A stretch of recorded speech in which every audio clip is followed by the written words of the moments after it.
肚子吸进去，哦，原来礼服也可以常常穿，也可以日常穿。大包回潮之后的遗珠，很多女明星都提到了这个颜色，她们非常的不喜欢，款式看起来都是像给我妈穿的，里面店员都没有人要理我们，比有一些人的老公还好找，拜托大家避雷。嗨，我是安娜，欢迎回到我的频道。这段时间呢，春酒尾牙扎堆，包含像平时有一些比较特别的重要场合，像是朋友的婚礼啊、业界的峰会啊，总觉得是要盛装出席以示尊重。结果呢，这些为了特定场合买来的战袍，大部分都是放在衣柜里吃灰，丢着把心疼，想穿呢又觉得找不到机会。所以今天呢，我就要来解救大家沉睡的衣柜，把礼服穿回本。等下，先不要急着走开，不要急着关掉。很多人可能会觉得说，这集的主题好像跟我没有什么关系。我跟你们说，人生总有这么几个重要时刻，这一集绝对是属于迟早都要看的系列。看完这一集呢，你就会发现哦，原来礼服也可以常常穿，也可以日常穿。毕竟别的不说啊，在礼服这一块，我个人觉得我见识还是蛮多的。这一集呢，我要来和大家聊一聊普通人到底怎么样可以买到一件可以一直穿的礼服，也顺便呢和大家来开箱一下我今天早上收到的一个新包裹。我又买了一件新的小礼服，用一些比较常见的小物还有单品给大家来示范5个穿搭思路。话不多说，马上开始吧。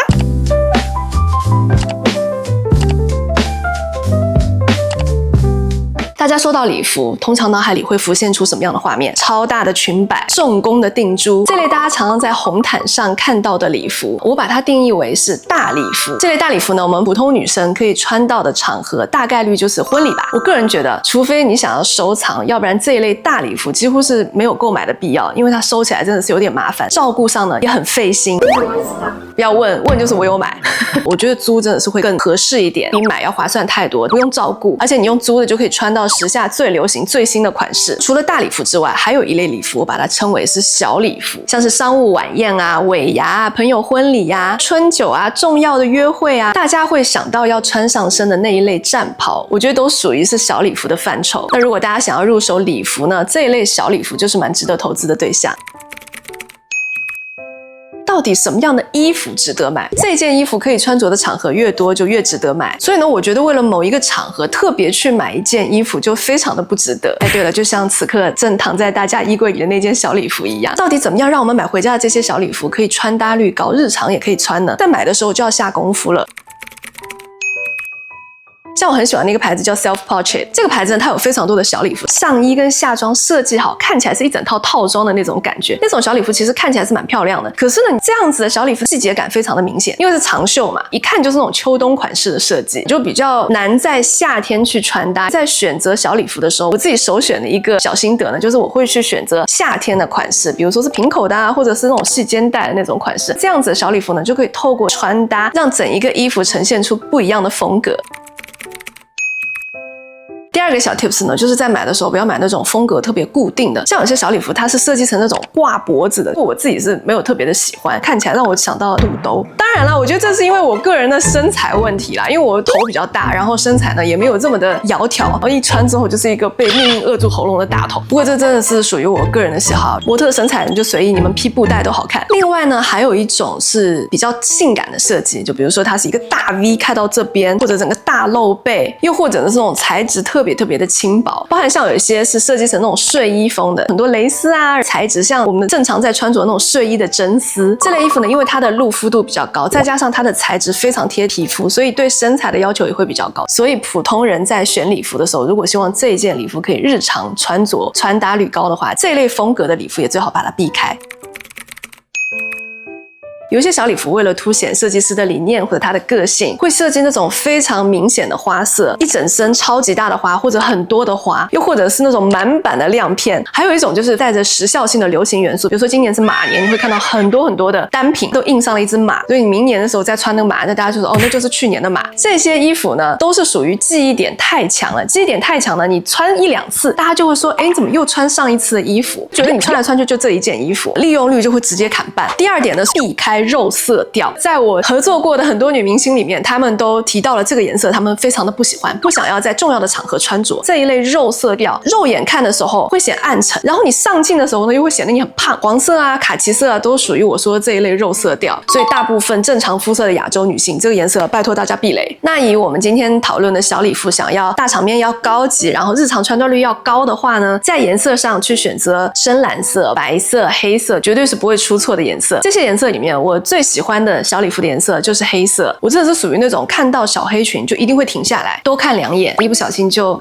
手滑。我今天早上收到的包裹，所以我想要跟你们来开箱分享一下。我还没有上身穿过，可是我裸眼看它，我觉得就很好看。这个平口设计的小黑裙，它是来自瑞典的品牌 Top Me。这件小黑裙呢，是我前几天在 MySarisa 上面买的。常看我频道的观众呢，肯定是知道我是一个超级网购爱好者。大到像我们家这些装潢的东西，小到像我平时用的、穿的，网购这件事情，它不是所有的时候都是最方便的。但是我必须要讲，在搭衣服的时候，网购真的超方便，因为我们女生搭东西啊，就常常东一个西一个，头上有个发卡啊，耳朵上有个耳环啊，脖子上戴个项链啊，身上穿件衣服，下面再搭个裙子、鞋子什么的，去百货买真的是要跑断腿的程度。但是网购就不一样了，不但是品类比较多，而且它特别全，各种各样的牌子，只要你想买都找得到。就像我这次买的这个 Top Me 的小黑裙，它在台湾就是没有设专柜的，包含像我其他喜欢的一些牌子，像是 The Raw 啊，然后 Kate 啊、Alaya 啊这些牌子，刨掉我出国去玩顺带逛到，我基本上在台湾如果突然看到哪一个画报上面我觉得很漂亮，我想买，我的首选肯定都是在电商上面买。之前有朋友问我说，你干嘛不用代购？精品电商对我来讲一个很重要的事情，就是它上面是有一个正品保证，谁都不想花了一笔钱之后，也不知道这个东西是真的还是假的，这种感受就提心吊胆的很不好。我这些购物的电商多到我在我手机上面是有一个 file 夹的，这个 file 夹的名字叫买。然后像精品电商，我用的比较多的就是 MySarisa。和大家分享一个小感受好了，我喜欢的有几个牌子，其实在台湾是有专柜的，比如说像 Ralph Lauren， 陈老师就在那里笑。我们每一次在台湾逛 Ralph Lauren 的时候，不知道是因为他们专柜的定位还是怎样，我发现它里面那些货的选品啊，款式看起来都是像给我妈穿的那种年纪的。我和陈老师好多次2个人就这样 walk in 走进去，里面店员都没有人要理我们呢，是怎样？看起来就年纪不够，预算不到位的那种感觉，是不是？可能是我误会了。所以像这一类线下店，我可能没有办法立刻找到的这些款式呢，我就更多的会看一看是不是在网络上可以买到。除了这种非常带着目的性会去买东西的时刻，我还很喜欢的是 MySarisa 时不时的就给我一些推送。比如说他昨天凌晨12点25分的时候，他给我推送了一个主题叫 Say Hello Too Much， 是可以啦，但不要凌晨12点25分给我推送。总之呢，他很多的主题都做得非常非常的有趣。像前几天他有给我看必须拥有的乐福鞋，去参加婚礼要穿什么样的衣服，给你打包好一整个 list， 不是直接一股脑推送给你说你自己看好了。所以呢，我在 MySarisa 上面常常会看到一些除了我自己非常熟悉的一些精品的牌子、设计师的牌子之外呢，我还会看到一些我不知道的设计师的品牌。而且很特别的一件事情是在 MySarisa 上面，它会有一个独家发售的胶囊系列，就是这个牌子就是这个精品的牌子没错，但是它这个系列或者这个颜色就只有在 MySarisa 上面有。反正呢，我就很喜欢，没事情就滑一滑，就当做审美培养了。看到喜欢的就直接下单，没有喜欢的话就直接把它关掉就好了，没有什么心理负担。正常清关的话 ，MySarisa 上面它有个保证，72小时之内它可以送到这个地球上130多个国家还有地区，所以在时效上也基本上可以满足我各种各样的重要的时刻。大家在网络上买东西，不要讲买精品好了，哪怕买那个东西没有特别贵，只要是你自己花钱买的，最关心的一件事情就是如果这个产品收到的时候，它有问题，那要怎么办？我觉得 MySarisa 它做的非常棒。如果这个产品是有问题的，你就直接去找它的客服，它也会有一个30天免费退货的一个政策。而且他们家的客服真的是蛮勤劳的，7×24个小时在线，比有一些人的老公还好找。每次都是大包小包的，最外面的纸盒之外呢，还有一个他们家的单独的盒子，还是这样子礼盒包装的。这边本来是一个蝴蝶结，里面有一个这样子的 file 夹，里面呢就是一张出货单，一个 file 夹上面它会有印一些时尚界的名人的一些经典语录。上一次买的时候，它就是老佛爷的一句话，然后这一次你看它是 Valentino 的，每一次包装的人它也不一样。这一盒呢是前几天 Reels 和大家开箱过的，它是 Sarah 包装的。然后今天早上呢，这一盒是 Marina 包装的，谢谢 Sarah 还有 Marina。然后你打开之后呢，才是你真正买的那个东西的品牌的盒子。打开这个包裹的时候呢，都很像在拆礼物的感觉。唯一有一个不好的就是他们家的东西实在是断货太快了，尤其是像我们亚洲女生、小个子女生这些码数，基本上都是热门尺码，再加上有一些品牌，但是如果是热门品牌的话，我看中一个单品，把它放在收藏夹里面，隔个几天你去看它就已经售空了。那我今天分享的这一些单品基本上都可以在 MySarisa 上面找到，这几天就在做9折的优惠，如果看到喜欢的东西就是要拼手速。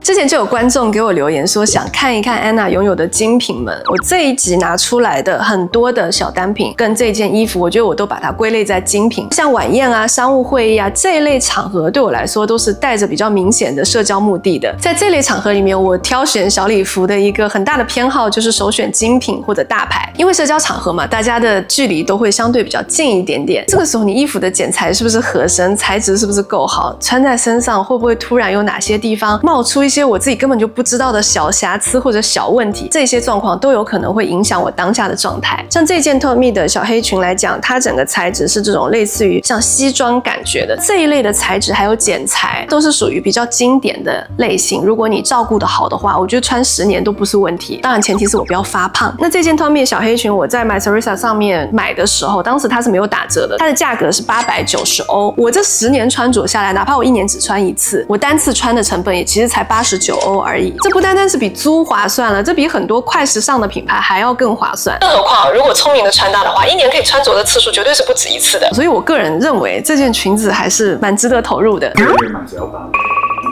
买了。好啦，如果刚好看到我今天这一集，大家就手速去买吧，你们可以比我便宜90欧。好啦，说完我这件小黑裙是哪里买的呢？接下来我们就来看一看这一件 Tommy 的小黑裙可以变出什么样的穿搭的魔法吧。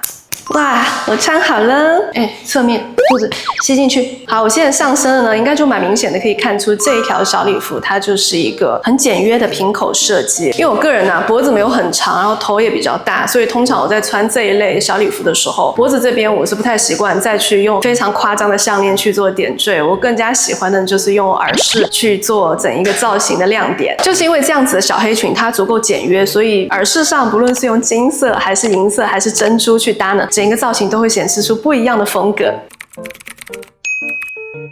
如果想要让一件小礼服可以融入日常生活的话，最好的长度肯定是从膝盖到脚踝之间的长度。那像这一件小礼服，以我的 size 来讲啊，日常穿着我觉得它是有一点点太长了。当然，如果正式的场合搭上高跟鞋的话，它应该是没有问题的。我觉得最好用的方法就是自己带一个针线包，针线包真的很好用，就4个角把它缝一缝。你希望它短的时候，它就可以变短，然后你希望长的时候，把那几条线剪一剪就好了。如果是比较隆重的正式场合，像是酒会啊，或者需要上台的场合，红毯就可以直接穿这样一件，然后搭上高跟鞋。如果你只有一双可以拿来搭配礼服的鞋子，那双鞋子绝对是 Jimmy Choo 的。我觉得它绝对不是最舒服的鞋子，但是它真的是一个把梦幻刻在脸上的这么一个牌子，尤其是这种带钻的款式，我愿称之为现代女生的水晶鞋。我跟陈老师婚礼的时候，我的婚鞋也是 Jimmy Choo 的，然后10周年的时候就刚好看到这一双，我觉得好漂亮啊，算是我们10周年婚礼的纪念吧。如果想要让整一个造型更跳跃一点的时候呢，我会在包包上面去下功夫，就可能拿一个比较闪亮的小包包，你可能会有一些东西零零碎碎的，你要有地方放。那带一个大包包呢，大家觉得你是去开会的，这个小包包我觉得就很适合。它是 Stella McCartney 的，这个包包如果日常背的话，其实那种酷女孩的感觉，因为现在都是大流行复古风嘛，这种亮银色就会有这种回到2000年的那种感觉。日常的话也可以直接这样背。但是呢，你如果像我一样这一身比较正式的穿搭呢，就可以直接这样子手里拎着，就会比较 lady 的那种感觉。而且呢，我觉得像在一些商务的场合、一些社交的场合，其实你身上所有的东西都会被放大，每一个东西都好像在给你代言。这个部分我觉得真的就是属于懂的人懂的，这就是我觉得精品蛮有趣的一部分。为什么我刚刚说这样子小礼服的长度最好是选择膝盖到脚踝之间的这个长度呢？就是因为这个长度啊，你只要换一双鞋子，就可以立刻从一个正式商务晚宴的场合，就转到你相对开会也可以穿的样子。比如说你要去参加一些商务会议，见一些比较重要的客人，这种场合呢，我有可能坐，有可能站，有可能走来走去，一直会走动，所以呢，我就会换上比较好穿、比较好走的小猫跟的这样子的高跟鞋，外面就会加上一件西装外套，这样子呢，就会看起来你既重视这个场合，重视这个客人，也不会因为你露肤度太多，看起来你整个人很不专业。这件西装外套呢，它是 Max Mara 的，这个牌子大家应该都知道，它的驼色大衣、驼色系列的单品都非常的经典。其实他们家一些小礼服这样子的西装外套，我个人也是觉得好好保养的话，可以传给自己的女儿穿的那种程度。Max Mara 这个牌子啊，虽然是一个男生成立的品牌，可是它从品牌创立初期呢，就一直非常强调女性的力量。所以呢，我非常喜欢在正式的场合、工作的场合去选择它的单品来穿着。不过这件外套啊，当时选的时候没有选大衣码，因为我觉得说可能我合身一点，会看起来更加的 fit 一点点。但是穿上身之后，后，我就觉得说这里是不是可以再宽一点？你们觉得呢？要不要去换大一码的？再来这种商务的场合，最重要就是配上一个够大的大包，打工的。它是来自 Tod's 的 Appa。重点是，你看这个包啊，它可以装下我的 file 夹，它可以装下我的电脑，可以装下我的眼镜盒，可以装下我的化妆包，可以装下水壶，我感觉可以把我半个人生都装进去。我太喜欢了，我真的是觉得它是属于2025年、2026年大包回潮之后的遗珠，因为它的价格呢，不像 The Raw 这样子一直在飞天，真的很贵，越来越贵。然后呢，它整个皮质跟这种很低调的感觉，我觉得就完全不输。而且你们不要看啊，整个包看起来是形状蛮有的，对不对？但是它其实皮质超级软，我个人是很喜欢这个包啦。这个造型啊，看起来平平无奇，重点是朋友们下班的时候外套一脱，你可以出去玩，可以去约会。如果刚好遇到同事啊、主管，但他就觉得说，哎呦，跟上班的时候是同一套衣服呢，真的是很有品味。Anyway， 就是精致的刚刚好。那刚刚和大家分享的这2个造型呢，一个是参加晚宴，一个是商务的会议，都是属于比较正式一点的场合。来和大家分享一个约会可以用的造型好了。好啦，还是刚刚的这件小黑裙，外面呢就直接罩一件这样子的灰色的羊绒外套，非常的柔软，温温柔柔的感觉。跟自己喜欢的 crush 逛个街啊，喝个咖啡啊，看个画展啊，换上平底鞋，一整身轻轻松松，日走1万步都没有问题。约会内容是2个人一起玩皮克，就是种花，顺手换一个温柔的发型。我是随便弄的，可能有点弄得不是很完美，大家自行参考。约会嘛，漂亮的蝴蝶结给我戴起来。我终于找到机会来戴这个 Prada 的蝴蝶结了，看出来了吗？这一整身从头到脚你看不到任何一个 logo， 但是呢，我们就把 logo 放在头顶上，就有一种这个女生她很有喜好，很有性格，重点是她很有经济能力。虽然温柔，但是她不是随随便便可以交往的人哦。好啦，不止约会啦，我觉得这个造型整一身跟姐妹逛个街啊，吃个 brunch 啊，喝个下午茶都非常的合适。机车包来把它中和一下，展现一点点的帅气。机车包无人不知无人不晓吧，在我们那个年代，有谁没有被 Kate Moss 烧到过啊？虽然这几年 Balenciaga 有更多、更流行、更潮流的款式，但是在我心中，机车包绝对是他们家的经典中的经典。所以这几年在他们玩不出花的时候，又拿以前的作品来复刻了。那个洋芋片的包，我是绝对没办法。像逛街，你就这样手拎，然后你希望帅气一点的话，它其实有一个这样子的背带，可以斜挎。在我小的时候，就是我们称这个机车包为 it bag 的鼻祖的时候 ，size 都会比较大。这2年因为复刻重新出了 ，size 上呢也做了更多聪明的升级，更加的日常一点点。接下来 everybody 就是一个脑洞大开的时刻。为什么我跟大家讲，像这样子的平口的小礼服，是我觉得所有的小礼服里面有可能穿着率最高的一种设计呢？就是因为它除了外面可以罩衣服之外呢，它里面还可以塞衣服。你们看，我在里面加了一件紧身的衬衫之后，在外面套这个小礼服呢，就会有一种 city girl 的感觉。说实话，我现在穿起来仔细一看，我觉得这一身有些正式场合你想要穿也完全没有问题。去参加 party 或者刚好去一些漂亮的店吃一顿漂亮的饭，我觉得这一身就很合适。知道我的想法是什么吗？不是在给我其中一位女神巩俐致敬，有没有？她第一次参加戛纳的时候，那一身白衬衫加上黑裙子的那个造型，灵感是那个，不错不错不错。加了一根腰带，但其实根本就没有绑在我的腰上，就营造出来一种胸部以下全部都是腿的那种错觉，既有身材又有巧思，大家看到你就想说，哦，你好聪明哦，怎么一件礼服可以穿成这样子？而且现在呢，刚好是3月，如果大家喜欢这样子的穿着，就可以这样子穿起来看看。毕竟接下来天气回暖，这样子穿可能就穿不住了。天气更热的话要怎么办呢？就是把里面的衬衫换成这样子的 T 恤就好啦。这件 T 恤呢，就是非常经典的喵喵灰，不过这样子的素 T， 大家就找自己有什么样的素 T 就好，那搭在里面。刚好我手边有这一件，我觉得它搭起来非常的合适，都市 chic girl 的感觉。下面呢搭上一双运动鞋，手里再拎上机车包，喵喵嘛也是叛逆少女。为什么我觉得这一身看起来是最好诠释叛逆少女呢？就是因为大家可能会想不到，这样子的小礼服里面还可以穿一件这样子的 T 恤，然后可以在日常的生活里面走动生活，跟大家想的不一样，就是一种叛逆。今天这一整集下来，大家有没有发现，礼服如果搭配得当的话，真的不是单纯只能陪我们去参加晚宴的。就像今天和大家分享的，一件小礼服就可以穿出5种风格，我想这就是人生单品的魅力吧。这么看来的话，这件 Tommy 的小礼服也算是人生礼服了。早年间呢，我一直都觉得 Tommy 它是一个非常非常小众的品牌，不过随着这几年大家都很追逐什么老前锋啊、劲奢风啊，让这个小众的品牌也变得越来越大众。那如果大家和我一样喜欢这种比较低调的感觉，比较喜欢所谓的劲奢风风，比较喜欢这种很简约的感觉呢，除了像我身上这个 Tommy 这个牌子呢，也可以去看看像 Jil Sander、像 The Row、像 Loro Piana、像 La Mer 这些牌子都可以找到非常多经典的作品。那今天影片里和大家分享的大部分的单品，像是这件小黑裙，像是服饰，然后像是包款，像是法式鞋款，这些呢都可以在 MySarisa 上面找到。我也会把单品的连结还有折扣码资讯放在下方的资讯栏，记得点开下方资讯栏的更多去查看详情啦。也欢迎留言和我分享今天我分享的这些单品或者造型，你最喜欢哪一个？如果你喜欢今天的影片，记得点赞分享，别忘了订阅我的频道。我是 Anna， 每周四我都会在这里，下周四我们再见啦，拜拜。